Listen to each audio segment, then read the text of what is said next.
corporate design, or visual identity, or graphic branding. All these fancy titles basically mean the same thing: establishing a visual bond between your business and the people connected to it.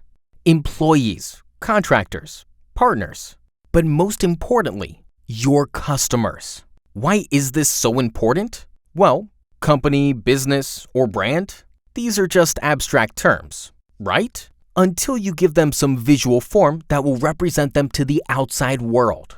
'Cause that's the way to get people to remember you and differentiate from the competition.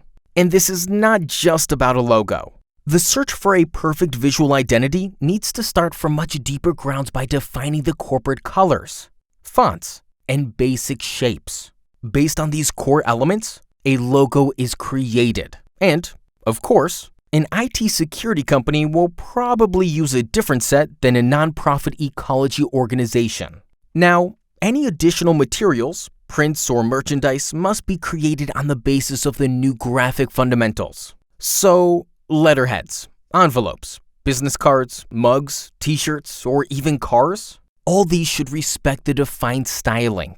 This is how you build coherence and consistency across visible components of your business, which strongly increases your trustworthiness and brand credibility. Long story short, you've come to the right place, since we do exactly what has been described. Together with your help, we will find the right core elements for your branding, design a visually appealing logo appropriate for your business field, and also produce any of the additional materials. And by producing, I also mean that we can manage all the printing for you and deliver just the final outputs. So what are you waiting for? Contact us today and give your business a new face.